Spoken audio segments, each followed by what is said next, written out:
Alcanzando el conocimiento, una herramienta vital. Bienvenidos a Alcanzando el Conocimiento. Nos encontramos con Edna Leticia. Ella es bióloga y bueno, pues también ha sido galardonada con este premio Mujeres en la Ciencia de L'Oréal y UNESCO. Gracias por estar con nosotros. Gracias a ustedes. Edna Leticia, platícanos tu investigación. Yo vi tanto en tu CV como en la cápsula que presentaron que bueno, como bióloga, pues tienes que ver con muchas especies para conservar la biodiversidad. Platícanos. Claro que sí. Bueno, yo trabajo en particular con ranas que se distribuyen en bosques mesófilos de montaña, en Oaxaca, en la Sierra Norte de Oaxaca en este momento. Y los bosques mesófilos son uno de los ecosistemas, es uno de los ecosistemas bajo mayor presión humana en el país en el momento. Entonces, estamos en riesgo de perder ese ecosistema que además alberga un gran número de ranas endémicas importantes para el país. Mi objetivo es intentar entender cuáles son los factores que están afectando a estos organismos, en particular en esa zona, para encontrar medidas tanto de manejo y para poder ser capaces de proponer también medidas de conservación. ¿Por qué se están acabando las ranas? Las ranas son muy sensibles, son organismos que tienen una piel que les permite hacer intercambio gaseoso y por consiguiente pueden absorber también muchos otros contaminantes, por ejemplo, y además necesitan características muy particulares en el hábitat. Necesitan tanto un hábitat terrestre como acuático para la reproducción y eso las hace estar expuestas a estresores en los dos ambientes.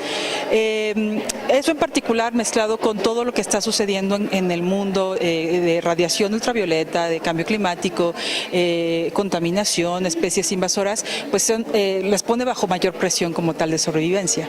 En este caso, justamente el cambio climático y la sequía y desertificación que vive el estado de Oaxaca, ¿cómo les está afectando? Qué bueno que me haces esta pregunta. Creo que Oaxaca tiene un problema muy grave de agua, sobre todo en valles centrales. Se dice que no le quedan muchos años con agua y algo que se hace muy comúnmente es buscar las formas de poder captar mayor cantidad de agua e intentar la infiltración a los mantos acuíferos.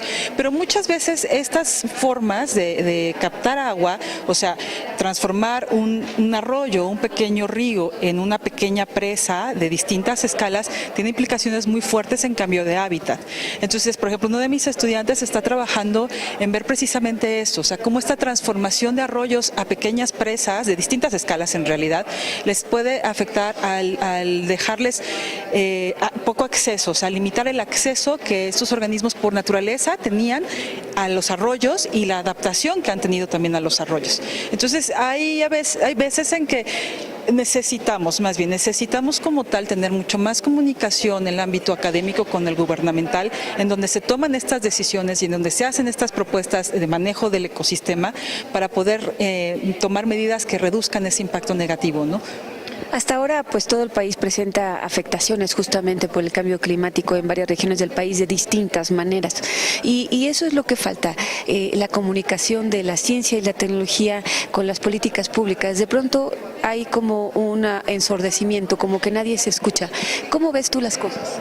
Sí, las veo, comparto contigo la visión. Creo que cada sector hemos estado hasta cierto punto de una manera histórica muy aislados y muy alejados, pero este es un momento de transición. Yo tengo la esperanza de que, por ejemplo, yo he tenido un poco de más acercamiento hacia el gobierno de Oaxaca y creo que el gobierno ha estado abierto a escuchar las propuestas que tenemos como académicos. Ahora nos toca también a los científicos ser más participativos en ese tipo de políticas para poder sugerir, pero algo que es importante es precisamente lo que hacemos, esta investigación básica que nos permite tener un fundamento de conocimiento para proponer realmente medidas que sean efectivas.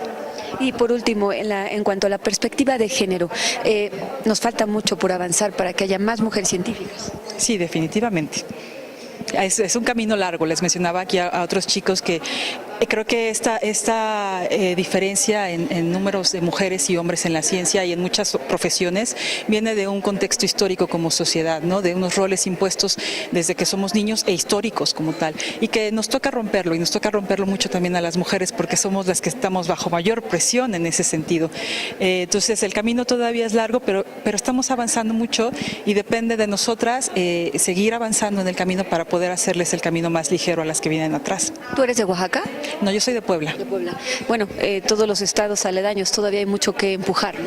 Sí, completamente, ¿no? El sureste del país como tal tiene una visión muy interesante porque son grupos indígenas y la forma en que la sociedad se da en los grupos indígenas es muy distinta como la percibimos.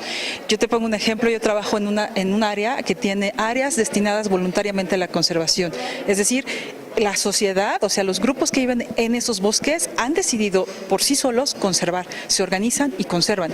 Y el rol de las mujeres en esa organización es muy importante, porque las mujeres son las que extraen, por ejemplo, leña, las que necesitan traer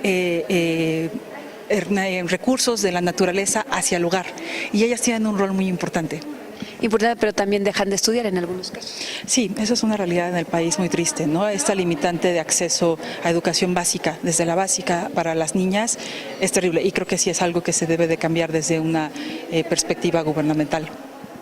Pues muchísimas gracias, Hernán Gracias, Leticia. muchas gracias a ti. Y gracias a todos ustedes por estar con nosotros aquí en Alcanzando el Conocimiento, una herramienta vital. Alcanzando el conocimiento, una herramienta vital.